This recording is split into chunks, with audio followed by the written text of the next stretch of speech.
So we're going to skip down a little bit. I don't think we'll do the Heart Sutra tonight again due to time constraints, but we'll do the praise to Manjushri. So again, I think most of you are familiar with this prayer. When we get to the mantra recitation of the Omarapatsana D, we'll try to do that at least 21 times, and then take a deep breath, and we'll do the last syllable D 108 times. Just do the best that you can to try to do that. And then when you finish after that one breath of doing that, swallow, kind of swallowing the energy of that mantra, blessing you, and then we finish off the praise. Homage to my Lama and protector, Venerable Manjushri, who holds at his heart a scripture symbolic of his seeing all as it is, whose pure genius shines like the sun, unclouded by the two obscurations, who, with compassion like a father for his only child, teaches with 60-fold eloquence, all beings imprisoned in cyclic existence, groping in the darkness of ignorance and overwhelmed by suffering, you whose thunder-like proclamation of the perfection of wisdom arouses us from the stupor of our afflictions and frees us from the iron chains of karma, who wields wisdom's sword, vanquishing the darkness of ignorance, hewing down our every sprout of suffering. You who are primordially pure, gone to the end of the 10 grounds, complete embodiment of every excellence, whose princely body is graced with the 112 adornments, O Manjushri, to you I bow, dispel the darkness of my mind. Omarapatsanadi, Omarapatsanadi, Omarapatsanadi, Omarapatsanadi, Omarapatsanadi, Omarapatsanadi, Omarapatsanadi, Omarapatsanadi, Omarapatsanadi, Omarapatsanadi, Omarapatsanadi, Omarapatsanadi, Omarapatsanadi, Omarapatsanadi, Omarapatsanadi, Omarapatsanadi, Omarapatsanadi, Omarapatsanadi, Omarapatsanadi, Omarapatsanadi. With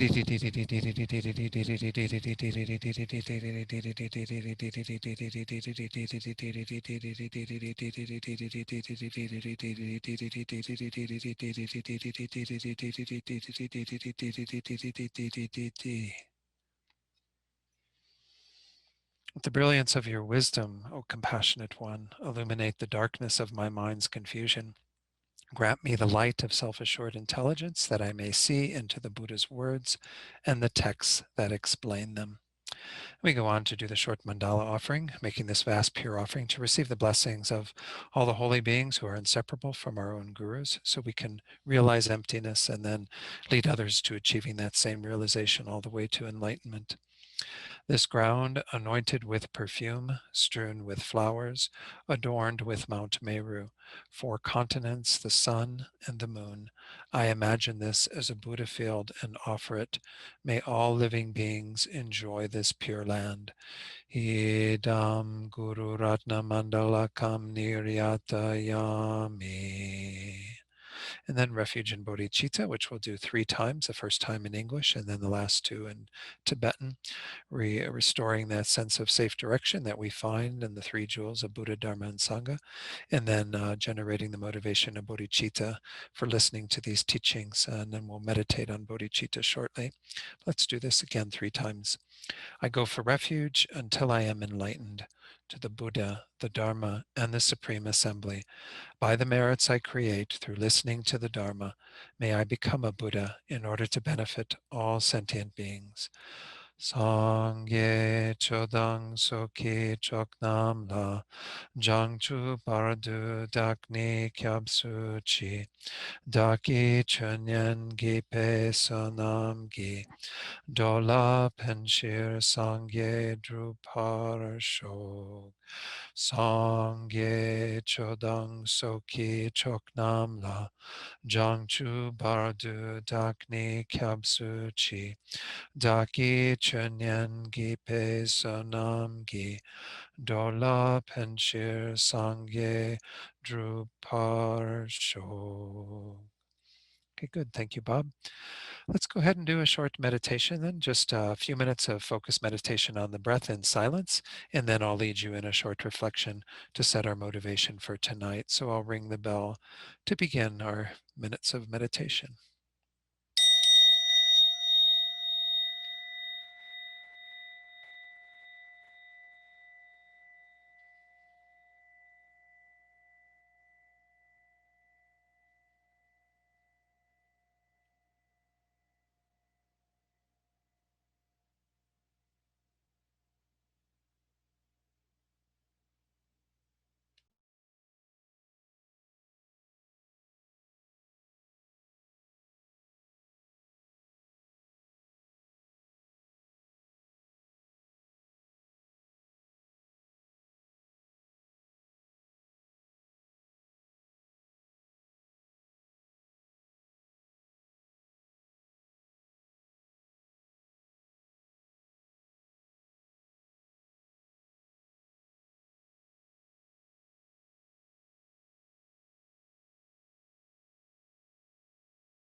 So now let's set our motivation for tonight's teaching.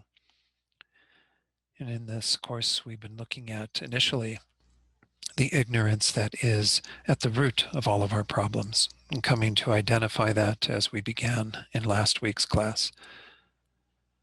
But it's almost impossible to fathom the fact that us, ourselves here gathered together, as well as all sentient beings, have been under the control of this ignorance since beginningless time, due to this error that we are making, that others are making. We've had to experience unbelievable suffering. Sufferings in this human realm that are already evidence of the unsatisfactory nature of our existence, but then the suffering of the lower realms, even in the upper realms as gods and so on.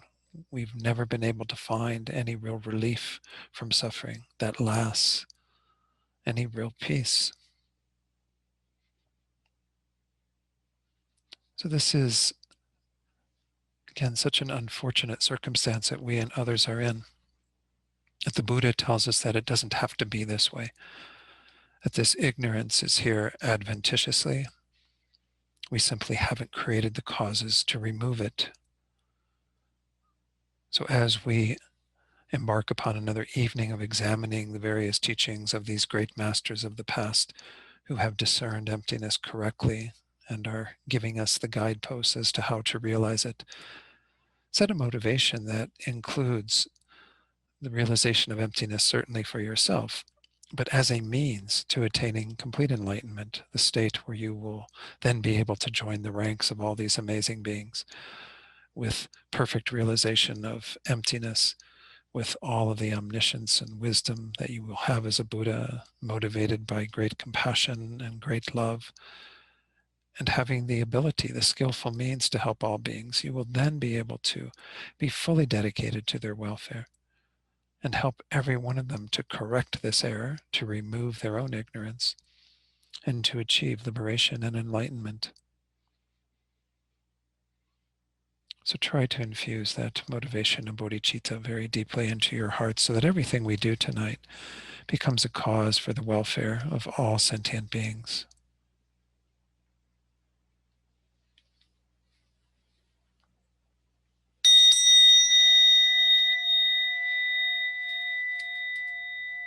Okay, wonderful. So again, welcome everyone. This is our third class in this series, the Sword of Manjushri, where we're looking at these teachings that help us to understand emptiness. Hopefully we can use as a study guide as well as a tool for meditation.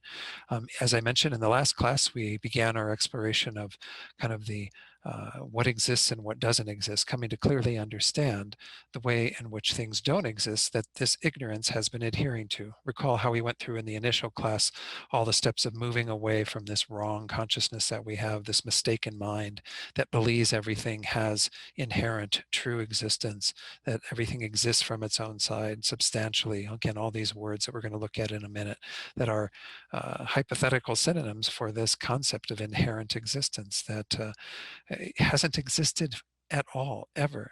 There's not an iota of inherent existence that has ever been established by the great minds of the past. But nonetheless, we cling to it and we believe in that very firmly.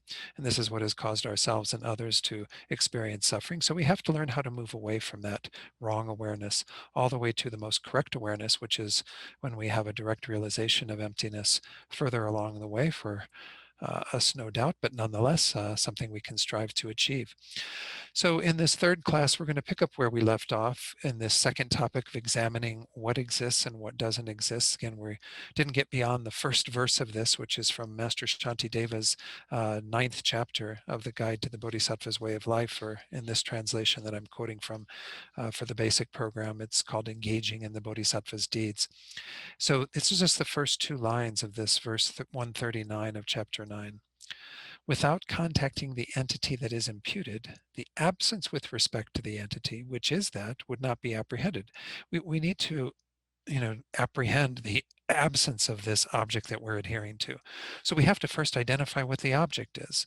So we looked at some of the teachings that support, that particular instruction that's coming from Master Shantideva.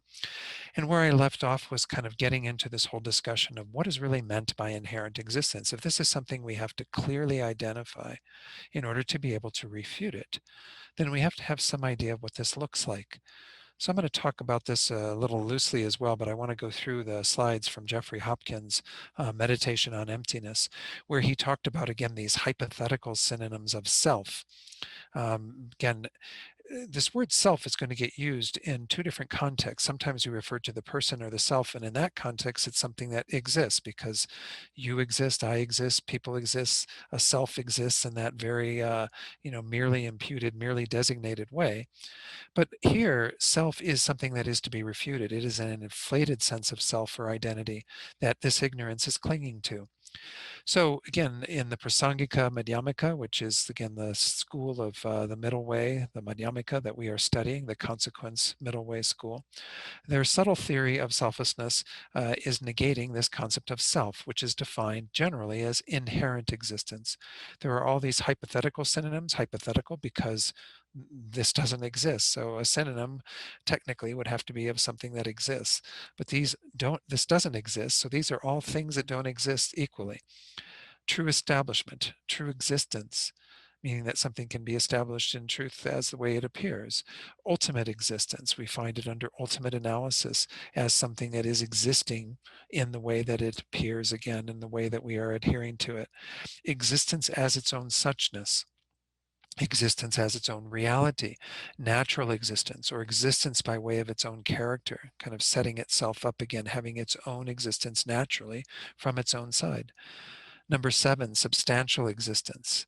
Again, having its own ability to stand apart from the mind that is cognizing that object.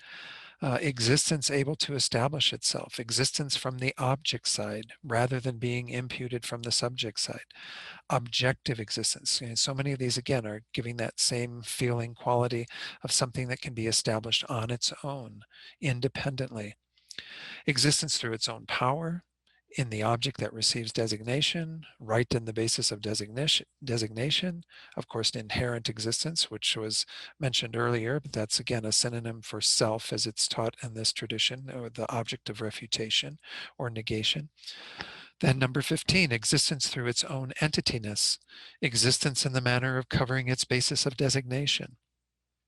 Existence from the side of the basis of designation. So again, all of these are set out, and in various texts they will refer to some of these and make that the object of negation. But as Jeffrey Hopkins says here, the subtle self that is negated in this Prasangika view of selflessness implies an independent entity. Thus, all of these terms are opposites of dependent arising, which is a topic we're going to get into tonight. And kind of this is how things actually do exist. So when we say what does exist and what doesn't exist, all of these that we just went through do not exist at all, even though we firmly believe in them. Dependent arising is actually how things do exist, and it negates directly any independent existence. So all 17 of these give a flavor of things existing on their own, independent, autonomously.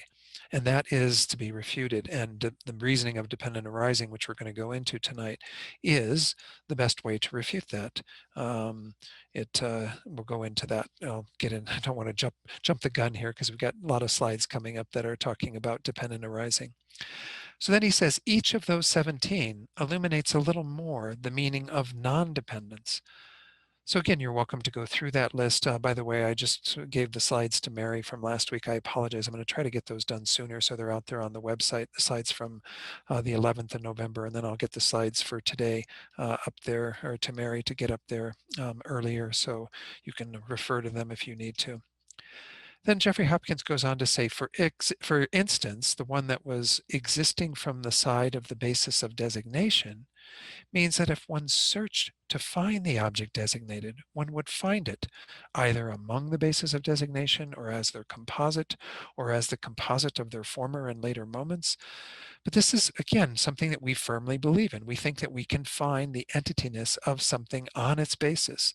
on what is out there appearing to us, that it has its own identity, that it can be established, its entity can be found to be existing from the side of that basis. Substantially existent means not existing through the force of expressions, but existing through the object's own power. To have substantial existence means it's got its own substance, it has its own power. It doesn't depend upon even our expressions or identifications of what it is that we are experiencing, what we are apprehending. Another term that was used in that list of 17 was existing able to establish itself, means not established through the force of terms and expressions, but existing in the object's basis of designation by way of the object's own entity. So again, everything, I'll reiterate what I said last week, which is it's not just, again, that we are misconceiving these things, that somehow through our imagination we've come up with this idea. Again, the Buddha would say we've had this ignorance since beginningless time. But there's also another part of the equation, which is that everything appears that way to us. Things like even looking at your computer or phone or whatever, iPad, whatever device you're using, it seems to have its own entity. It appears that way, and then our ignorance grasps at that and thinks that things exist that way.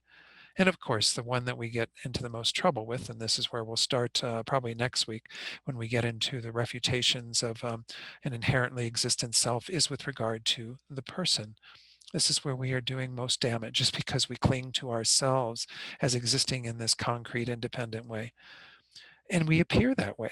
Our bodies appear that way. The self that we are apprehending appears that way. Everything around us appears that way. So that is a false appearance. That is why, again, things aren't truly established, because we cannot establish them to exist in the way that they appear. They appear to be out there on their own with their own identity, substantially existent and so on. But they don't have any of that. And that's, of course, what we're going to get into refuting in some of the other refutations we go into in this course. But the reasoning of dependent arising already begins to loosen things up, because it is exactly antithetical to the concept that things could exist independently. And this is sometimes the most effective words. In last Saturday's class, which is our Discovering Buddhism module on emptiness, we watched the video again of Jan Willis was in there, and Jan Willis uses those words quite clearly. I mean, she says, the essence of emptiness is to say that things don't exist independently, they exist dependently. And the ignorance is adhering to things as having independent existence, self-established, completely, autonomous on their own, not related to other things.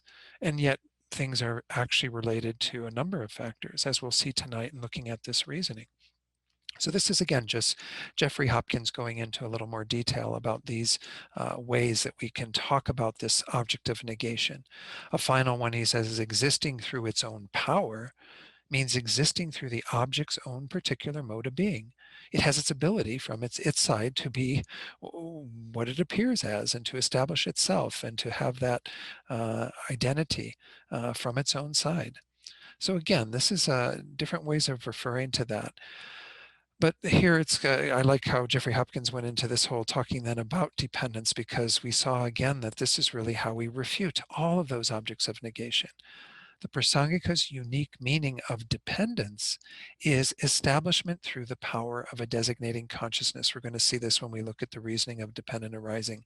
This is the subtlest way that we can posit that everything exists, is all things, everything, yourself, your computer, everything that exists in the world is established through the power of a consciousness that designates it as such. So the power comes from the consciousness. The power doesn't come from the object. So when we looked at that previous slide, existing through its own power, things don't have their own power. They are identified as different phenomena on the basis of what the consciousness discerns as different characteristics, but none of those characteristics, nor the identity of those phenomena, exist from the side of the object. They don't have their own power. The power is the designating consciousness. It's 100% coming from the designating consciousness on a basis. There's always a basis for something, but the basis has nothing from its side that determines what it is. It's up to our imputing consciousness to determine what that is and to establish its identity. So he goes on to then say phenomena depend on thought, in the sense that only if the thought that designates an object exists can that object be posited as existing conventionally. And if the thought that designates an object does not exist, the conventional existence of that object cannot be posited. Since this applies to all objects, nothing exists inherently. So I'm going to share here one analogy that's frequently used that I think is really quite useful to refer to. And that's this idea of the rope snake analogy, which most of you have heard before. There's the setting is that it's at dusk or a time when it's getting a bit dark, and there's a coiled striped rope that is in a dark area of a yard or a garage or something, some area where we can't see it so clearly. And we walk in, and without having turned on the light, of course, we see this and we think it's a snake. And of course, you can have lots of fear on the basis of that. People, will definitely have some trepidation around the thought that there might be a snake on their porch or their backyard or wherever the case might be. But of course, upon further investigation, we see that there's no uh, snake on that rope at all. There's nothing, because it's only a coiled rope. There's nothing that we can point to and say, there's the snake. The trick of this analogy, though, is that it's the same with regard to an actual snake. The basis for a snake can be appearing to you. And equally, just as in the way that there is no real snake on the rope, there is also no real snake on the parts of a snake, the slender long body and the head and tail and all of those various features and so on. There is nothing from the side of that coiled being that is a living being that makes it a snake, in the same way that there is nothing on the basis of a coiled rope that makes it a snake. Nonetheless, one's a valid basis of designation as snake and the other isn't. We're making a mistake when we see that coiled rope and think, oh my God, there's a snake on my porch. And we get all freaked out. And, if you're really a vicious person, you might get a broom and start beating it or sweeping it away or doing something, that's harmful to it. But that is totally, false in that case, and there's not even a conventional positing of that as a snake. But it's the same in that there's no real snake on the side of the basis of designation correctly as a snake, which is, again, the coiled body with the tail and the head and all the various features that we would normally, again, impute as a snake. That's because everything is merely designated, merely imputed. The power comes from the side of our own minds. That's what makes snakes.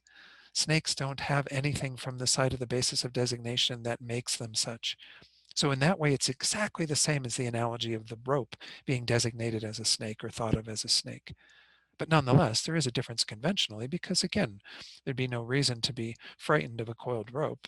Whereas if it's a coiled rattlesnake or something here in New Mexico, one of the students up in Taos had one that came into her house and was underneath her bed, and she had to get it out of her house herself, which of course would freak me out to no end. But anyway, I mean, if you do have the actual basis of a snake, then of course you have all the features, of course, that we impute on that snake and everything that goes along with that. And that would be a valid basis, but there's no real snake there, in the same way that there's no real snake on the coiled rope. So this is how things actually do exist, is that there's nothing from the side of the basis that makes it into what it is. If there isn't a conventional or a thought designating an object, then the conventional existence isn't really posited, cannot be posited. So let's go on then to the verse that is proceeding from this. Again, the bottom of the third page of your little booklet. Whatever problems there are in the world, have ignorance as their root. That ignorance you taught, talking to the Buddha, again, this is Tsongkhapa in his praise of dependent arising. That ignorance you taught is destroyed by perceiving dependent arising. So again, this is the reasoning we're going to go into tonight and begin to look at, is the idea that things can be established as being dependently existent. By virtue of that, we can negate their independent existence. So, as Tsongkhapa is saying in this verse, ignorance that adheres to independent existence, substantial existence, inherent existence, all that 17 of those things, different flavors, that each of those have as to how we are misperceiving that object. Even though, it's adhering to that, it doesn't exist at all and can be refuted by virtue of dependent arising. Again, we're going to see this is often called the king of reasonings because it is one of the most powerful ways to find that correct meaning of emptiness. So thorough, and this is from Lobsang Gyatso, who wrote a book, Tsongkhapa's Praise for Dependent Relativity. It was initially published, I think, as Dependent Arising in Emptiness or something. It was on the Library of Tibetan Works or something. Anyway, the one that was out of Dharamsala. It got republished by Wisdom under this title. But anyway, he says, so thoroughgoing is the dependently related nature of all phenomena that in fact, nothing has any inherent, intrinsic, or independent nature whatsoever. This is what we mean by the emptiness of inherent existence, that things lack that false way of existing that we've been looking at, earlier tonight and last week. When we realize dependent relativity, or dependent arising, sometimes called dependent origination, different terms for this. It's all the same concept. When we realize dependent relativity at this deeper level, we will then be in a position to abandon its opposite, the instinctive, distorted view that all phenomena are inherently existent, which Buddha identified as the ignorance that is the root of all trouble. So again, you're not hearing anything earth-shakingly new in terms of if the last few classes we've been talking about the ignorance that's at the root of our problems and how it is grasping to this inherent existence. So if we actually realize dependent origination or relativity at the subtlest level, what we were just talking about, that things exist merely in dependence upon a conceptual designation, a mind that is conceiving them as what they are identified as, that is the way we actually can undermine the thought that things have an independent existence, that they exist on their own inherently, and so on. Again, all those ways that we just described that concept. As Tsongkhapa explains in this verse, that is verse 2 that we just read, without understanding dependent relativity at a profound level, we cannot arrive at the ultimate view of emptiness. Without familiarizing ourselves again and again with the ultimate view, we cannot destroy the root ignorance. So the understanding of dependent relativity or dependent arising acts as a means to get to the correct view of emptiness, the perfect middle way view of that concept. And then we have to familiarize ourselves again and again with that emptiness until we get to a point where we can destroy it, which again was going back to what I talked about in the first class, that we have to move through a series of developments of our minds conceptually, and then eventually in a non-conceptual way to realize emptiness. But we have to do that through these reasonings. And the reasoning of dependent arising is a very powerful one. I mean, if there were any that you should rely upon in all of what we're going to present through this course, that's the one that really can get you to the correct meaning of emptiness. Tsongkhapa says, Nagarjuna says, all the great masters have said. I'm starting with it because I think it is one of the easiest ways to discern this middle way that is between these two extremes. We're going to go into that a little bit tonight as well. The extreme we've been in, which is our adhering to everything so tightly as having independent existence, and then the extreme that we can fall into when we begin to hear about emptiness, which causes us to think things don't exist at all, a sort of nihilistic bent that many people misinterpret the Madhyamika teachings as pointing to. It's not pointing to the utter lack of existence completely. It's saying things don't exist in a particular way, but they can be established as existing. That's what the whole reasoning of dependent arising is pointing to, is that things do arise, but they don't arise independently, they arise dependently. So then Lobsang Gyatso goes on to say, without destroying this ignorance, of course, we can never find release from the sufferings of the world, nor can we go beyond that deliverance to attain the beneficial potential of a fully enlightened being. Hence, it is utterly essential to understand dependent relativity and emptiness exactly as Buddha intended. So again, I could have shared this verse at the very beginning of the course. It's the whole purpose of this course is to help us to get to a correct view, to find that stainless wisdom that Tsongkhapa and again, Nagarjuna, all these great masters of the past, and of course the Buddha himself taught in the Perfection of Wisdom Sutras. We have to get a correct understanding of what dependent arising means, as well as what emptiness means. And then we can find a way to make them completely compatible. Dependent arising, as I mentioned earlier, is called the king of reasonings, because, and now we're going on to Geshe Jumpa Tekchok, the book that I've highly recommended for this course, Insight into Emptiness.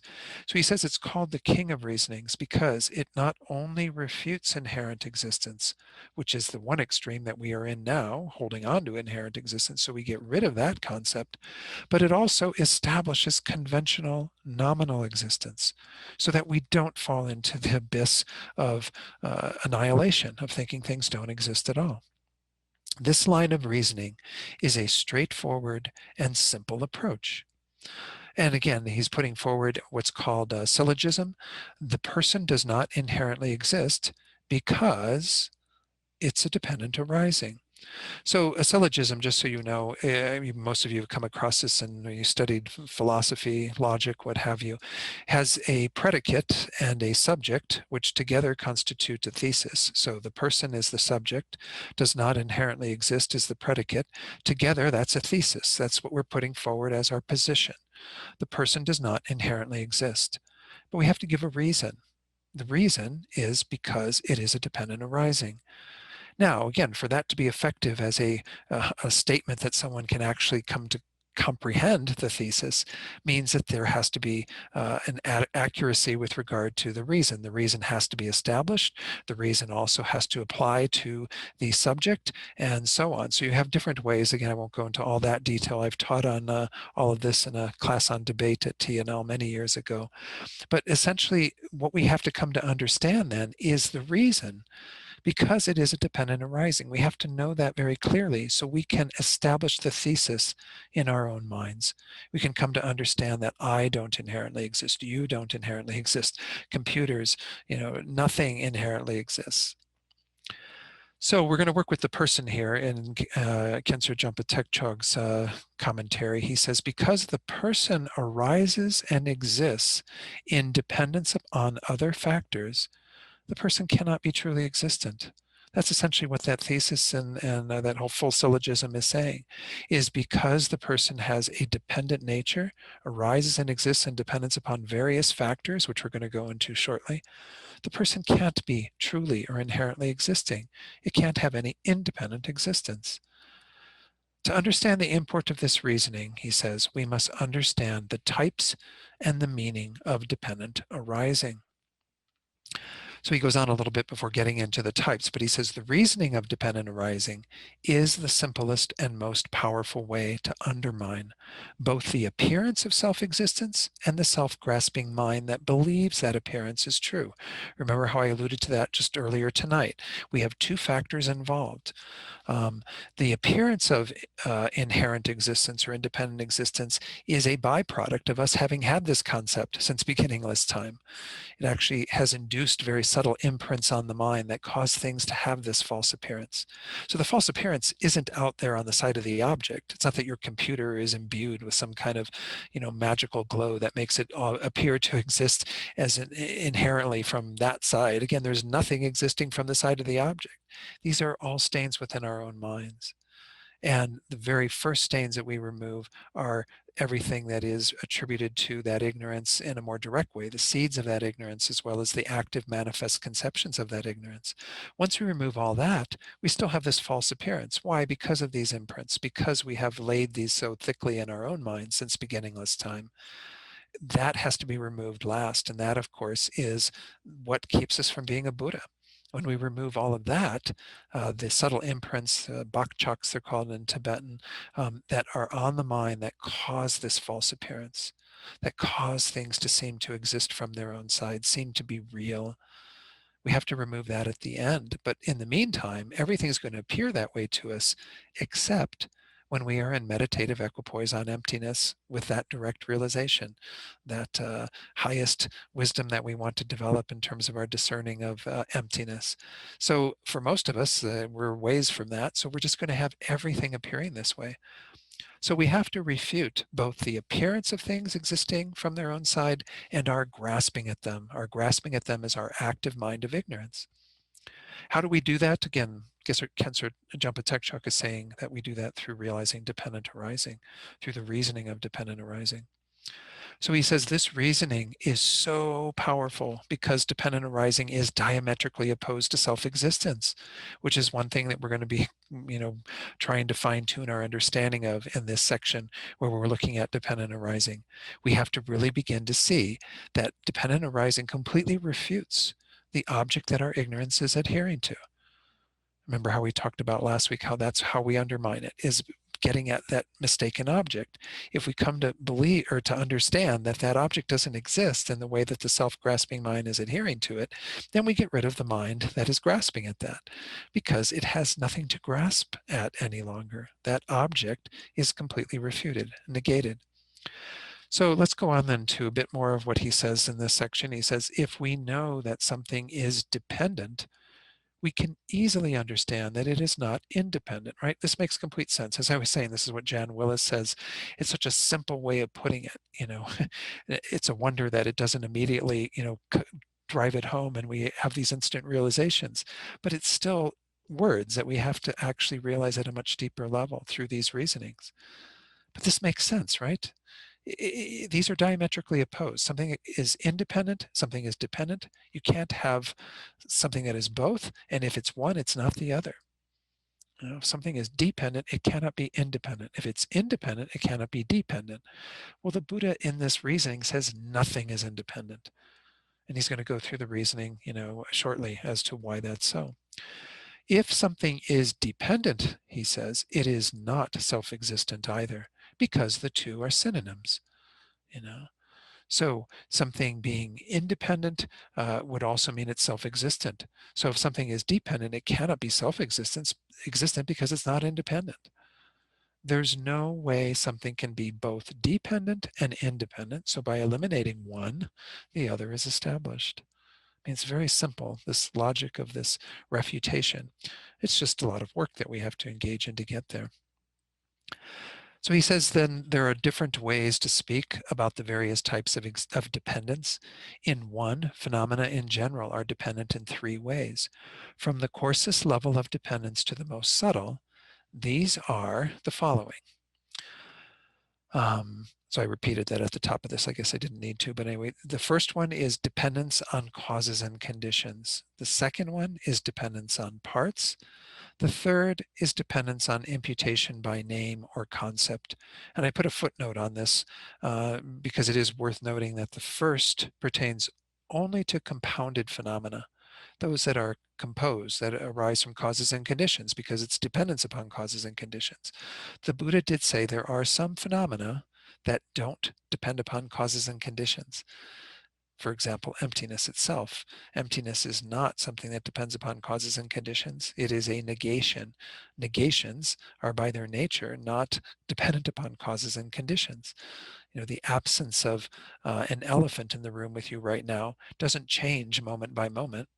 If you had an elephant in the room with you, then of course it would change. So it would depend upon those sort of changes in the conditions that would cause that negation to be no longer there. But it doesn't change momentarily. So the things that don't depend upon causes and conditions are few. Emptiness, uncompounded space, analytical cessations, non-analytical cessations. Again, I don't want to go into a whole discourse on all of those, but know that all of those are kind of a negation. Uncompounded space is the absence of obstructive contact. And so again, the last two, everything that exists, including those unchanging permanent phenomena, would be qualified as having dependence in those two ways, whereas the first one is everything that arises from causes and conditions. So let's talk about these three. The very first one, and we're going to use the self for all of these, the person. I'm sorry, I should use person rather than self, because otherwise, again, it does get a little confusing. Which self are you talking about, the self that exists or the self that doesn't exist?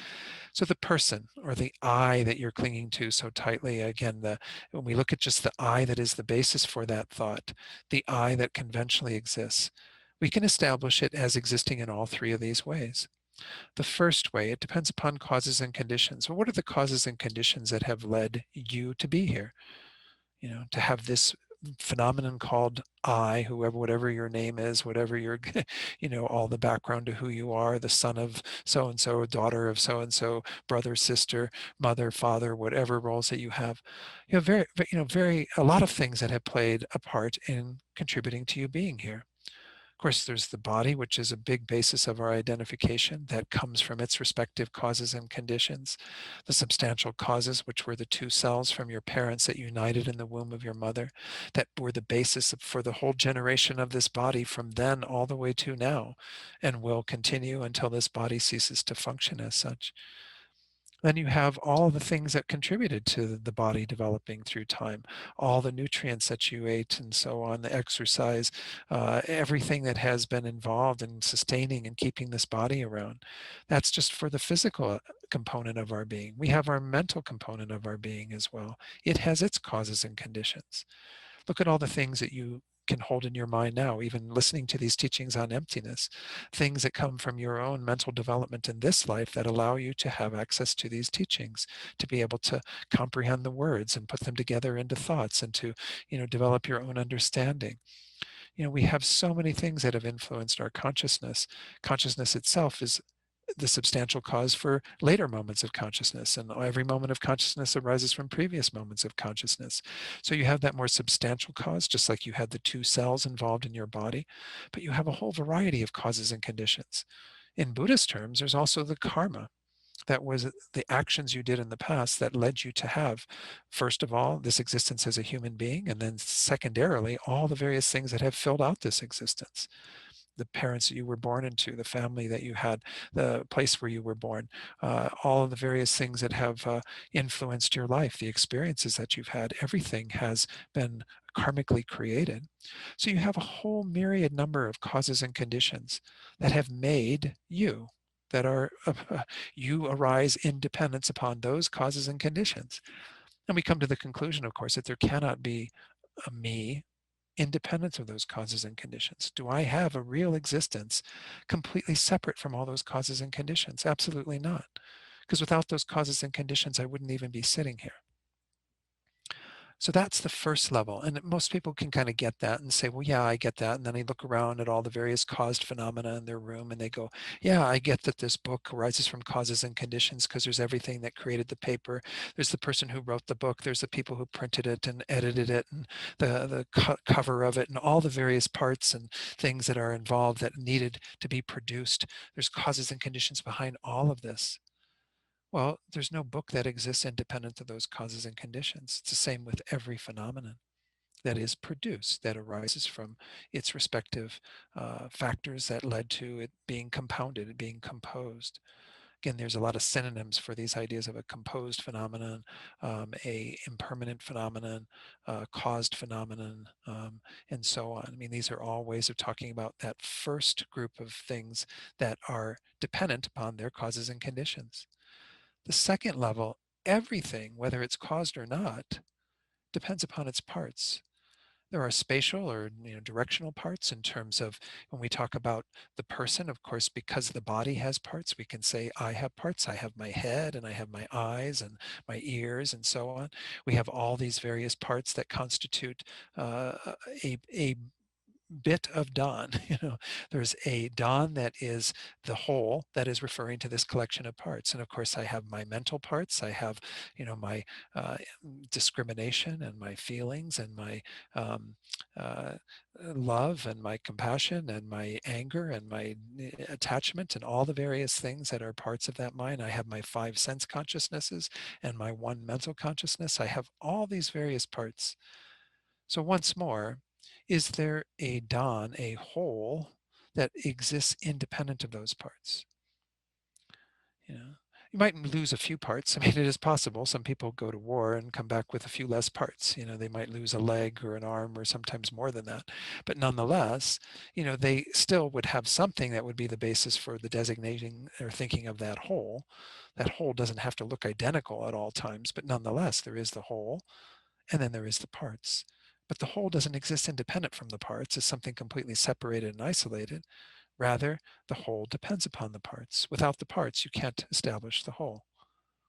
Well, this is already driving in the direction of the third level of dependent arising, which is when we come to understand these parts as a basis for designating the phenomenon that we call Don, or for your own parts, the phenomenon that you call yourself, that you have that sense of self that is looking at all of that and thinking of that as me, as I. And in the end, that's the subtlest way that everything exists. You know, the mere thought of me is what constitutes me existing. There's a basis for me, without a doubt. I mean, every one of us has a basis. You couldn't exist without a basis. There would be an impossibility there. But the basis itself doesn't have any me-ness, I-ness, you-ness. It doesn't have anything that is you. Rather, it is merely thought of as you. And this is, again, how everything exists in the end. There's a basis for designation and the designating consciousness that imputes something with regard to it. So with regard to this collection of stuff, I'm imputing Don. You're all going along with it and imputing Don. You're not imputing something else, hopefully. So we're all sort of correctly, conventionally, have identified this is what we call Don, and we're going to refer to Don as that. There's nothing more than that. That's what we mean by nominal existence. There's no real Don in front of you on the screen. Of course, would be no, if I was teaching in person, maybe it would be more effective. Right now, you're just looking at little, bits on your screen that aren't Don anyway, but none, it wouldn't even be like the body of Don or what have you. But the point is that there is nothing from the side of the basis that determines the identity of that is its entity. Rather, it is the power, as we saw earlier, is coming from the imputing consciousness, the designating consciousness.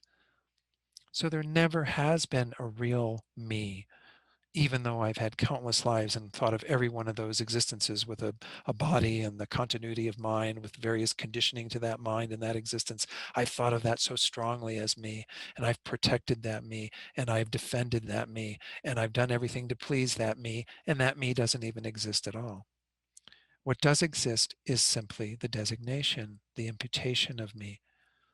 That is all that has ever existed. Again, there are bases for all of that. We're not denying that. But even that basis, if we go into the body, well, what is body? You all have a body, but can you find body as existing independent of the parts of the body, which is the basis of designation for the body? Body is merely a label, a designation we give to this collection of stuff. Let's go to the head. A head is a part of the body. We designate head to this part of the body that starts on somewhere right around the top of the neck here, and goes up to the top of the skull. And it contains our mouth and our eyes and our ears and, our brain and our all the various, parts of the body or of the head. Is there a real head in front of you, though? A real head that you can point to and find it's existing independently of those parts that are the basis for designating head? Absolutely not, because head is the label that we give to this collection of stuff. So this is the truth with regard to everything. Even emptiness is merely designated, merely imputed to the idea of a negation of inherent existence, substantial existence, independent existence, all these things that we just talked about. There's no real emptiness from its own side either. Nonetheless, emptiness exists. I exist, you exist, heads exist, bodies exist.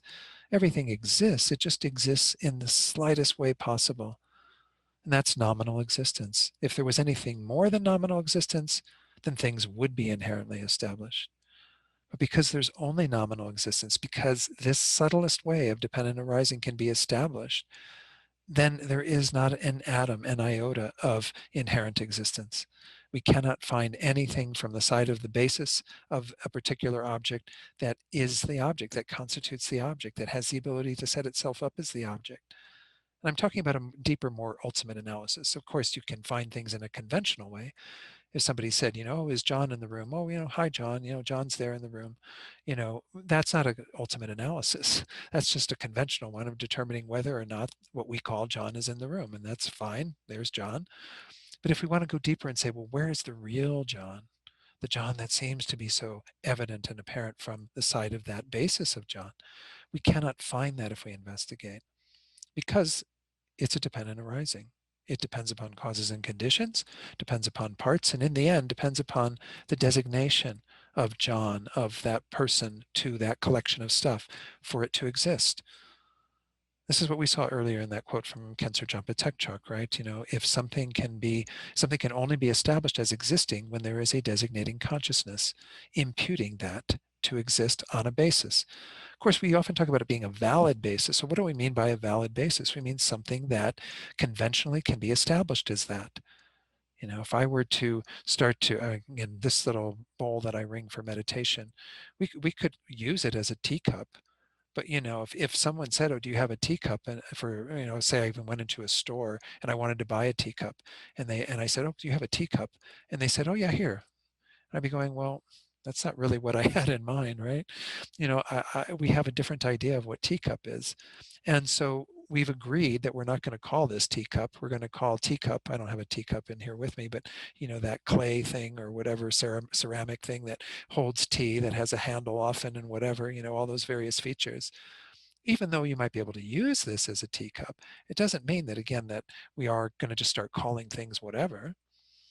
We have a conventional agreement, but then the conventional agreement, we think, is agreeing to what is already there established from the side of the object, that it's got its own metal bowlness to its side, whereas what I would have as a teacup has its own teacupness to its side. We don't get that it's just merely designated. We organize our whole world by virtue of these labels that we give to things, but then we think the world is inherently organized in that way, that inherent existence is, again, that is appearing to us, is real. And it isn't real, as we can see through this reasoning of dependent arising and coming to understand that in the end, there is only nominal existence. When it comes down to it, every one of us and everything in the world is a mere designation. That's the only way it is established as existing. As I said, on a basis, a valid basis, but nonetheless, there's nothing from the side of that basis that has any independent existence that can be established as what we are designating it as. The designation is coming from our side, from our mutual agreement. And we need, of course, our conventional agreement upon what things are. It would be a crazy world. You wouldn't be able to know what anyone else is talking about or be able to do anything in conjunction with what other people are doing, because you'd have no ability for that to function. So again, this is the idea behind these three levels of dependent arising, that we can understand that everything that is produced, composed, compounded, depends upon its causes and conditions. And that includes you, I, the self. It includes the body. It includes everything that we know through our senses, all the physical things in the world. Even mind, which we can't experience kind of in a physical way, that also is something that depends upon causes and conditions. Time is a composed phenomenon, dependent upon prior moments of time and future moments of time and so on. Um, Dependence upon parts refers to, again, everything, because everything has either directional or temporal parts. Even emptiness has its emptiness of me at this point in time, emptiness of me at the next moment in time, the next moment in time, and so on. And then there's the final one that, again, is the crux of this realization of this reasoning, is to understand that things are dependent upon imputation by name or concept. Before I go on with this, I just might point out this idea of name or concept. We can't think that this is simply a linguistic trick that's going on, that it has to do with naming everything. Yes, we need those names to communicate with each other, as I was alluding to earlier. If I wasn't able to refer to things in a proper way, my ability to talk about emptiness would be gone then, because I'd have no way to construct thoughts that you could, agree to the meaning of, and so on. We need words, we need language, we need names for things. But this is prelingual even. If we talked about an infant who had no way of communicating with others because it hasn't yet developed the linguistic skill to express what it wants, then, if it was dependent upon that, then we wouldn't see that infant relating to things around them in any type of way that's involved in any type of delusion, because ignorance has to be there for delusion. We wouldn't see any of um, that interaction happening, and therefore they would be free of all of that. And somewhere along the line, it would only develop when they started learning the names for things and using language. It's even there, prelingual, it's conceptual. I don't know the mind of a baby. I don't have that ability to have some sort of clairvoyance and know the mind of an infant. But based on what I've seen of infants, they're thinking about a lot of stuff. They don't have terminology for it, but they can obviously be drawn to various things. They can cry about certain things. They can laugh about certain things, but they don't have any language. They don't know what their parents are saying to them when they're, getting them to laugh or whatever. So again, there is, and even when we talk about species animals that don't have language, right? Some of them have some ways of communicating to each other, but nonetheless, they don't really have a developed language. Well, they also have this ignorance. They also are, identifying things through their own conceptual framework as what they are, as to what they are, but then of course adhering to those in this fictitious way. So they have that ignorance present, that is knowing things uh, as fictitious, and it's on the basis of the fact that they do designate things. They do have a conceptual idea of what things are in their world, and then they adhere to them as real. Again, I don't want to get into a whole diatribe about, the ignorance of animals or what have you. I mean, it's best that we just focus on our own ignorance, but recognize that it's not entirely caught up in language. So as we develop and we use language so much to refer to things, that becomes our way of knowing phenomena. And we think that the identity of things as computer or as phone or as, book or as whatever phenomenon it is that we're seeing, we think that that is from the side of the basis. We don't think that it's something merely designated or imputed to that. So this last little part of it being designated or imputed by name or concept is an important part of it. So Khensur Jampa Tekchog goes on. He says, all of this should prove to us that phenomena cannot be independent. If something is not independent, it cannot be self-existent. In this way, we understand that everything is empty of self-existence and that dependent, empty, and the middle way are synonymous. We're going to see this coming up in one of the quotes in a little bit, that these three terms, a quote from Nagarjuna, these three ideas, things having a dependent nature, that they arise in dependence upon various factors, that they have a nature of emptiness, meaning that they lack any independent nature, and the middle way that is that fine line between these extremes. All of these are synonymous. In the end, this is the realization that we come to, is that when we are able to discern the complete complementary qualities of emptiness and dependent arising, we come to find the true middle way between the extremes of holding things to inherently exist and the other extreme of thinking things don't exist at all, which is a misunderstanding of what is meant by emptiness of inherent existence. So he goes on to say the middle way then is free of the two extremes. The extreme of absolutism, sometimes we call this eternalism or permanence, and the extreme of nihilism, of non-existence, thinking that things don't exist at all. These are the two sort of chasms that we can fall into, the precipices that we can fall over if we aren't careful. Right now, we're already extremely over on the side of absolutism. We think things have their own identity, are established from their own side. This is what we firmly believe in and have since beginningless time. Well, when we start moving away from that extreme and we start getting these teachings on emptiness, there can be a tendency to move to the other extreme, throwing the baby out with the bathwater, as they say, thinking that things don't exist at all if they don't exist inherently. And it is kind of interesting that, all of the Buddhist schools prior to Prasangika, when you look at them in a sort of hierarchy, as is set out in the study of tenets, which some of you have done, all of them are called proponents of true existence. Even the other school of the middle way, there's the Svatantrika and the Madhyamika.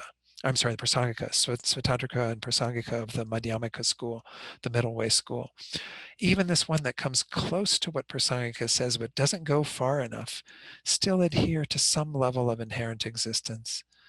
They do refute what they call true existence, but it's not the same as what Prasangika calls true existence.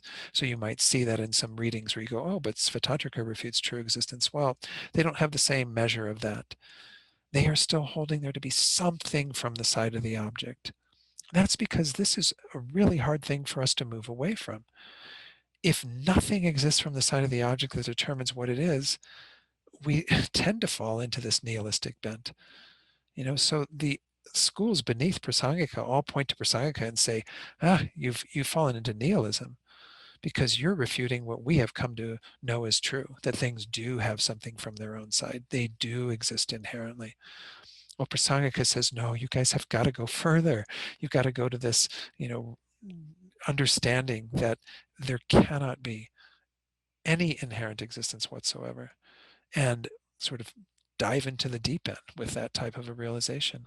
In fact, Jumpa Gendon, who was the teaching assistant over in the master's program, he used the analogy of like all these lower schools are kind of ways that you wade into a very deep lake, and kind of get into the center of the lake where you don't have anything to hold on to there. Well, what you hold on to as you're moving through into deeper and deeper waters is this sense of a truly existent I, a truly existent you, me, everything, it's all seen to be truly existent. It's the last thing we have to let go. It's the last thing that we have to recognize, that by letting go, we actually will be freed from all of our problems. So again, there is a balancing act that we have to do with regard to finding this middle way between these two extremes. Because if we don't find it correctly, and this is why Tsongkhapa, in his great treatise, the Lamrim Chenmo, he spends a lot of time trying to define correctly the object of negation so that you don't identify it as too little and don't move away from what we're adhering to so strongly, self-existence, inherent existence, independent existence, but also that you don't define it too broadly so that you end up negating mere existence and fall into the extreme of annihilation and a nihilistic point of view. So again, this is the challenge that we have, is we got to find that middle way between these. Dependent arising is the perfect tool to do that. Why? Because even in the term dependent arising, we have two ideas. Things are dependent, so therefore they can't be independent. We can refute that extreme because that extreme entails independence, as was said in all the previous slides I shared with you, right? Jeffrey Hopkins saying everything in those 17 terms implies an independent mode of existence, that things exist from their own side by way of their own characteristics and so on. So that can be refuted by just simply saying that things are dependent. But then if you start thinking, well, then they don't exist that way, they don't exist at all, well, then you just have to bring to mind arising or origination. Things arise, they originate nonetheless. How do they exist? In dependence, but they arise. They're not utterly non-existent. So this is the tool that is said to be the king of reasonings because it finds that middle way, if we use the reasoning correctly, between these two extremes, where we can't hold on to things as independently existing because they exist dependently. We also can't exist or hold on to them as not existing at all because they do arise. Everything arises. Everything does exist. I mean, it's a marvelous system when you really get into it and think about it, because it allows you to uphold this perfect view of reality, which we're going to get into. The tail end of this, we're going to talk a little bit, this course, we're going to talk a little bit, well, not quite tail end, but the tail end of the emptiness part of it, about the two truths. This is essentially what we mean by the two truths, is that we have an ability to establish that things have some conventional reality while they lack any ultimate reality. They don't have any inherent or independent nature whatsoever. Emptiness and the appearance of things in their conventional mode are totally complementary. This is where we're going to in terms of these next few verses. So we've got about 15 minutes. Let me see if I can go through a bit more so we can look at this in terms of a few more verses. The next verse that you have is at the top of page 4, and this is from the Lama Tsongkhapa, the Guru Puja, which many of you are quite familiar with. Most of our centers, we do this at least once a month, if not twice a month, or even sometimes more frequently. In that verse, it says samsara and nirvana, both of these sort of states, the state of cyclic existence that we're in now, that is samsara, the state of peace that one can attain when all of the afflictions are removed and the ignorance is gone, both of those lack even an atom of true existence, while cause and effect and dependent arising are infallible. So this is speaking to, in the first line, emptiness. Everything is empty of true existence, inherent existence. Again, all those synonyms, hypothetical synonyms. And then the second line is referring to their conventional way of still arising. Cause and effect and dependent arising are infallible. Things still arise from their respective causes and conditions, in dependence upon their parts, and dependence upon mere imputation. So this is establishing the two elements of emptiness and dependent arising. And then, of course, this prayer is where we are, seeking the inspiration and blessings of our gurus to achieve realization of this. And here it says, I seek your blessings to discern the import of Nagarjuna's thought, that these two, emptiness and dependent arising, are complementary and not contradictory. They complement each other in the best way possible. The things can arise in dependence upon various factors together with their emptiness of independence. It's, again, when you say it in just simple words, it sounds like, oh, well, why am I not getting that? But this is the essential advice, is that we have to keep working with seeing things as dependent to overcome the concept that we have of them being independent. We can come to refute that independence, to see the lack of independence, by seeing dependence in its fullest way through those three levels of dependent arising that we just went through. So I did share a little commentary from a book that David Gonzalez translated from teachings by Kachin Yeshe Gyaltsen on the Lama Tsongkhapa. The book was called Manjushri's Innermost Secret. He says, amongst all teachings of Buddha Shakyamuni, these very teachings on dependent arising are praised as the very best, the most sublime, and the most supreme. For that reason, if you examine all phenomena of samsara and nirvana, you will see that they do not possess even an atom of inherent existence. Why? Because they are all dependent arisings. Everything that exists depends upon its parts and mere designation or imputation. Of course, and those things that are caused depend upon their causes and conditions. However, when not examined, when you're not doing that ultimate analysis to see what is the final nature of things, the dependent relationship of cause and effect infallibly functions. Everything still keeps arising. That's why karma and all these other concepts around causality can still be upheld within the view of emptiness. It's because that is part of their dependent nature. Things do depend upon their respective causes and conditions. Furthermore, he says, it is not that it is fabricated by the mind or merely empty for a short while. All phenomena from form up to omniscience, this is said to be the classifications of all of the various phenomena that exist, form all the way up to omniscience. These are empty of true existence. Every single thing that exists, empty of true existence, and are simultaneously compatible with the existence of conventional phenomena. So that emptiness and the dependent nature of things are, again, completely compatible, completely complementary, in no way contradictory. And appearances and emptiness, those two modes of existing, the appearance of something and its emptiness, are not contradictory, but instead assist one another. When this thought arises, you have discovered the true intent of the conqueror. So this is the essence of what this verse was referring to, is that when we get to a place where we can uphold the emptiness of things, which refutes that extreme, and the dependent arising of things, which refutes the nihilistic kind of extreme, and see that these two completely complement each other, that's what we're aiming for, is to really see that there's no real difference in meaning between these two. One is just looking at it from the point of view of independent existence being refuted. The other is looking at it from the point of view of dependent existence being embraced. So again, in that language, it doesn't really, make us have conniptions or anything. It's really quite easy to understand in terms of the language. But again, to get to a place where we understand it more deeply takes a lot of work. So let me go through again a little bit more. I feel like I've been talking a lot and I want to give an opportunity for some questions, but I do want to at least go through the rest of the commentary on this verse.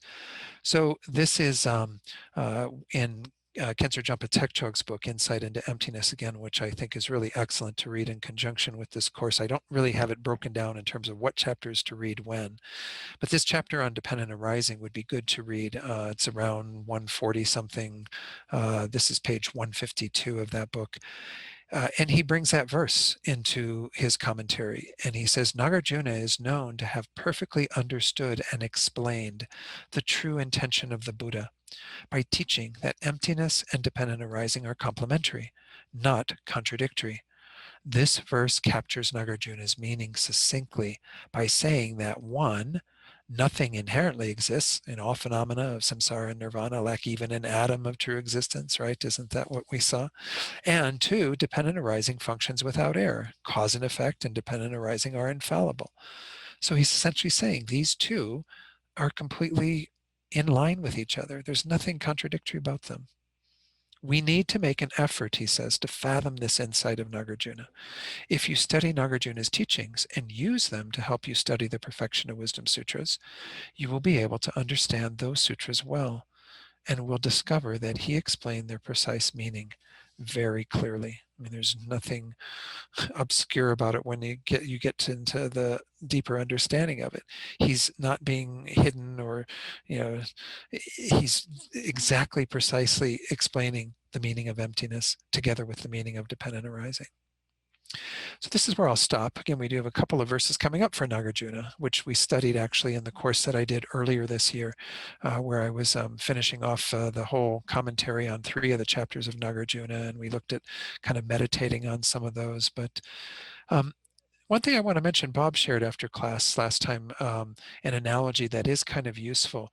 When we start talking about this whole idea of how things lack a way of existing but have kind of another mode of existence, it's not, a foolproof way of looking at it, but it's really a useful one. When you see a movie, if you go to the movie theater, again, not many people going to the movie theater these days, but if you watch television, there is an appearance as if you're there watching people doing the actual thing that's going on in the film, right? Now they're out in the woods, and then they're going out to do this, and they're going there, and now they're having a meal, and da da da. And we might get caught up in the appearance of it. And sometimes we're watching things and we even get quite caught up in the emotions of what we're witnessing, and think that things have a level of reality that is a mode of existence that is not really established for what is being projected at us through the light that is being shown on the movie screen, or the light that's coming from all the various little pixels and stuff on the television screen. Its mode of existence at a deeper level is it existing simply, again, I'm not going into ultimate analysis, but I'm just using this as an example, existing as those pixels that produce a particular appearance, that is the movie or the film that we're watching. But there's no real people having a meal. That's just the way that those pixels are producing that appearance. Its mode of existence, again, is lacking any reality as what it is that we think is actually going on in that projected scene of that movie or television show or whatever it is that we're witnessing. So this may be useful for some of you to kind of get, again, that we do have, even in the Buddha himself, in his time, he didn't have television and movies, but he had other ways of referring to things. I talked about dream states as being one way. We can talk about our dream objects appearing as real. That's the false mode that they appear, but they still appear.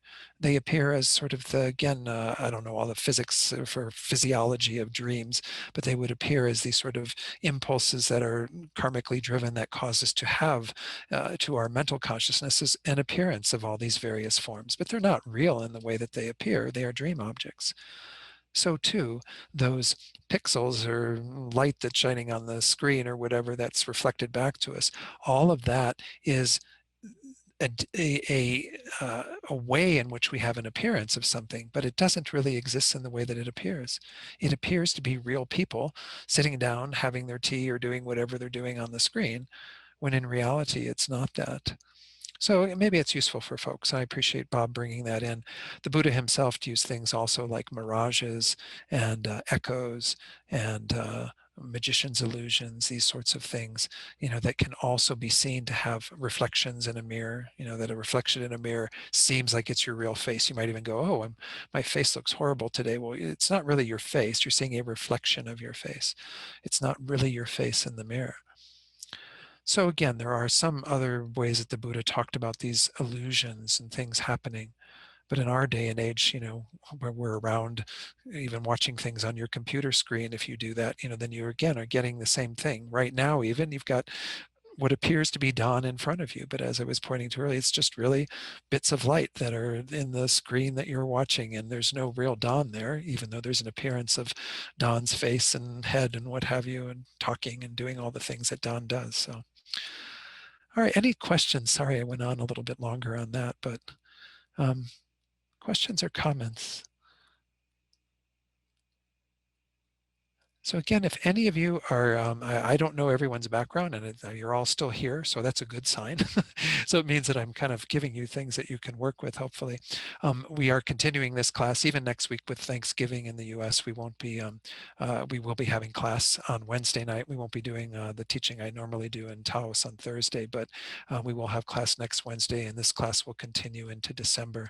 And I'm hoping that we can keep moving through some of the additional reasonings that are really useful. I may even skip over a few verses here and there if I think that maybe we need the time to at least go through a number of reasonings. But if you are wanting a kind of ground level view of emptiness, keep in mind that on Saturday morning, we just started the module of Discovering Buddhism on Emptiness. This Saturday, I'm going to talk a little bit about developing concentration as a preliminary for meditation on emptiness, which I won't go into in this class at all. And then I will go on in future classes on the Saturdays through December 19th to talk a bit more about some of the same techniques we're going to go into here, but in a little bit more, I don't know, beginner level, but I don't know if that's quite possible. It'll be a little more simplified perhaps, but so no questions or comments? I feel like I should be getting all kinds of questions. Yes, Catherine. Yes, I have a question. So your last description of being in the movie theater was just so clear and so appropriate that Oh, what good. one might be looking at isn't actually what's happening. And as it was when you were talking about the rope and then the snake, but then you spoke about, and that was easy to see. But then when you said the snake isn't even really the snake, everybody went, oh, like that. And when you're talking about the movie theater, you were talking about emotions being evoked and so on, and people, would have all, been sort of similar in how they Sure. were seeing that. So everything you've said from an intellectual point of view, and I don't pretend the parts of it that I begin to understand, anyways, intellectually makes such a great deal of sense. And then I think snake and everybody going like that, and it's like it all just goes and it crashes in because that's a snake under the bed. Even though if I pull it apart and learn how to do that, I probably could say that it actually isn't. But then so what?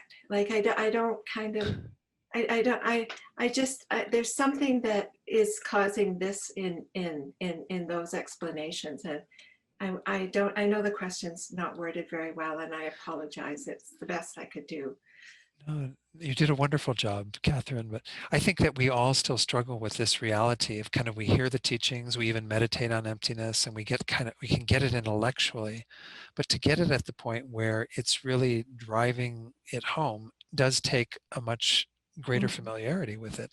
And so we just keep working with it and keep using that as an example of like, okay, when we switch from seeing the coiled rope and understanding that it's not a snake to then seeing the coiled body of a real snake, again, or something that is fit Mhm. as suitable to be designated as snake, we have an issue there. Well, that means that, again, we haven't analyzed it deeply enough to be able for it to undermine the deep sense of grasping at the reality of things that is going on when we see the actual body of a snake versus a coiled rope.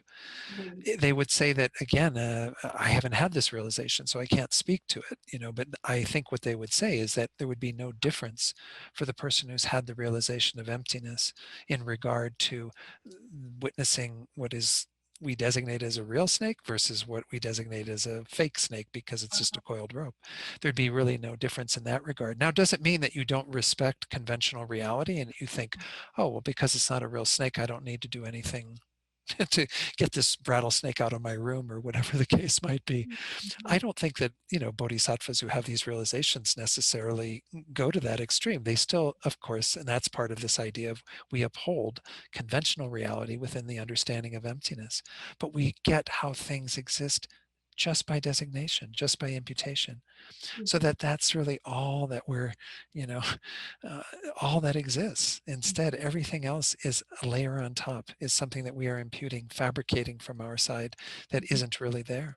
Mhm. So I think it's really hard to get to that place. I agree with you, and I'm not there yet, and I think it does take a much deeper understanding of emptiness to where we don't feel any real difference between those two examples, where we Mhm. feel like, yeah, I get in both cases.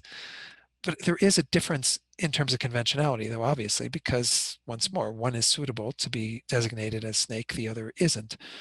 So it's not to say that there's no difference from that side, but the way that they are both empty of being snake is the same.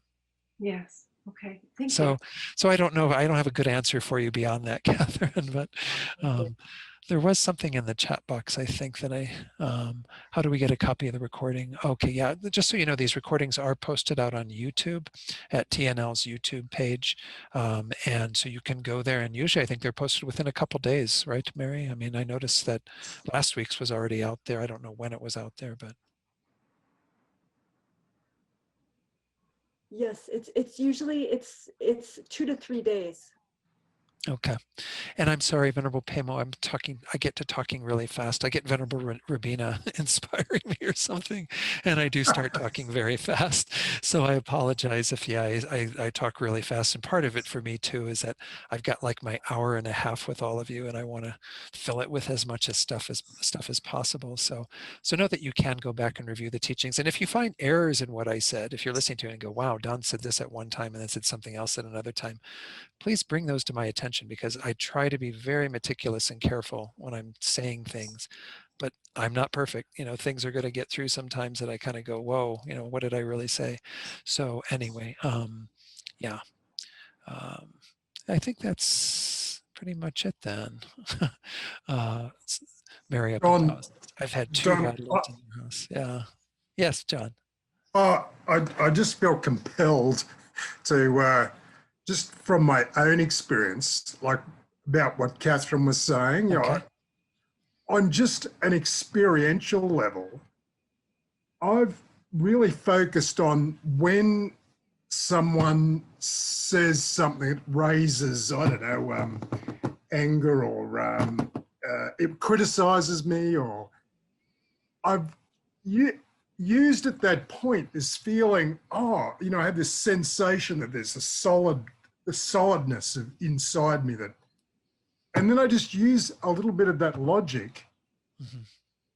seems to have dissipate all the reactions that I was going to go through, like paying the person back or getting angry, and then realizing that it just gave me a little bit of enthusiasm, because I could see if it's not doesn't really exist in this solid way that I perceive it to, all these problems that it causes, go away. So I don't know. It's just a comment. It just No. seems a good way to think. Yeah. Yeah. No, thank you, John, for sharing that. And again, if we do have the ability to bring it into our everyday life from our own experience on the cushion, then that's the ideal, because once more, that's the ultimate antidote. There are a lot of things we can do to keep anger from arising. We're going through that on Sunday in our classes on patience, different things that we can use as an antidote to that thought arising. But the ultimate antidote to all of our delusions is to get rid of this ignorance that's clinging to me and making this whole target that the whole thing's about. It's how I revolve around that strong sense of self in all these ways that manifest, even in my virtuous thinking sometimes, but certainly when the delusions are present, without a doubt, it's present. As we saw earlier in that verse from Arya Deva, that just like the body sense power pervades all the other senses, so too does our ignorance pervade all of the other delusions. So if we can get to that level and apply the antidote in that strong of a way and see it diminish, that there's no target there that's being yelled at or irritated or whatever, and then we don't have the impulse for anger to arise or for us to retaliate. That's great. That's what we're ideally heading for, and aiming to do with all these teachings and reasoning. So thank you, John. And thank you, Catherine, for your question. Yeah. Don, I Uh-huh. just the other part to that, and I normally don't talk so much like this, but it just seems so important, is the fact that with the snake there was so much agreement. Everybody felt that, and Mhm. a lot of this makes so much sense when you're thinking of just yourself, oneself, and different things that come up. when there's such solid, or there appears to be such solid agreement between many, many people that that over there is a snake, or whatever, is that, do we have a common shared ignorance? And is that why, so there's that too, that I have so much that I don't know. Sure. No, and in brief, we need to conclude for tonight, but in brief, we can say again that there is the conventional designation of something as snake, when you have the suitable basis for snake and so on, that Mhm. is just our conventional worldly agreement that that's what we're going to call that being that has that long, slender body and, Mhm. teeth and whatever, all the various things that snakes have. And then there is the ignorance that thinks that it's a real snake, that is imputing a false conception on it, that it has some independent existence as snake. And again, that would be the same for all of us, because anything that we agree upon to designate, we then, or even to designate in our own minds, we then think that it is truly existent, inherently existent. That's the force of our ignorance. That's the force of that false appearance as well that is arising. There's a whole process that's talked about. The one book that I think I put it on the list for the emptiness module, Discovering Buddhism, but if you haven't read it, I think it's really good, and it can be obtained from Lama Yeshe Wisdom Archive without any problem, called How Things Exist. In there, Rinpoche talks a lot about how this ignorance arises, because we learn what something is when we're quite young, for example, and then as soon as we learn what it is, it's like the identity seems to seep into the objective side of it, the basis, and come back at us like, oh, now it's snake from its own side. And then we agree to that. We adhere to that, assent to that. And by virtue of that, this is how we keep that ignorance going, is because we're not content in merely labeling things. We have a whole process whereby the label seems to absorb into the basis, and then it reflects back at us in an inherently existent way. That's that false appearance. And then we cling to that false appearance. Yeah. So we're all doing kind of the same thing. Amazing. Uh, Thank you. we're kind of all in the same bucket of delusion, and that's why it's very hard to break out. So, okay, so if you do have further questions, again, write them down, and you can send them to me or send them to Mary or whoever, and we'll make sure that we address them at some point.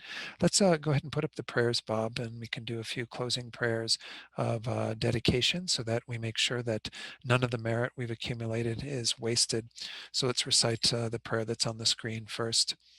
Due to the merits of these virtuous actions, may I quickly attain the state of a Guru Buddha and lead all living beings without exception into that enlightened state.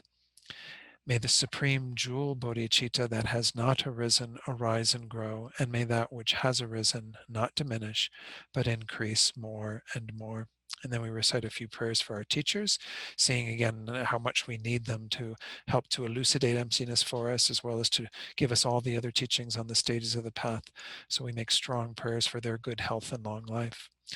The wish-granting, wish-fulfilling jewel, source of every single benefit and happiness in this world, to the incomparably kind Tenzin Gyatso I beseech, may all your holy wishes be spontaneously fulfilled. You who uphold the subduer's moral way, who serve as the bountiful bearer of all, sustaining, preserving, and spreading Manjuna's victorious doctrine, who masterfully accomplish magnificent prayers honoring the three jewels, Savior of myself and others, your disciples, please, please live long.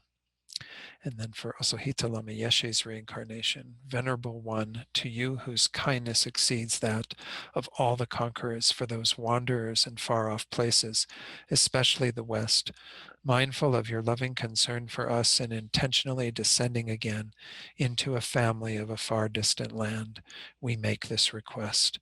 O Lama, please, please live long.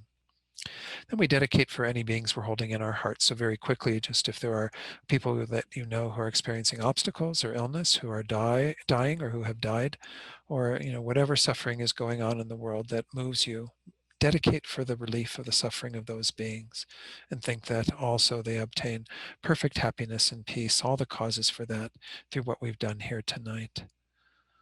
Okay, wonderful. Again, thank you all for joining tonight. I'm enjoying this class a lot. I hope you are too. And again, if you want to meditate on the verses that we went through, it may be useful just to kind of sit and, based on your notes or whatever understanding you have of these, reflect on them and see if it does help to kind of bring some of those points home, and at least to do some reflection on dependent arising, and trying to work with that. And I'll see you all, I'll see some of you probably before next Wednesday, but I'll hopefully see all of you next Wednesday. Okay, blessings.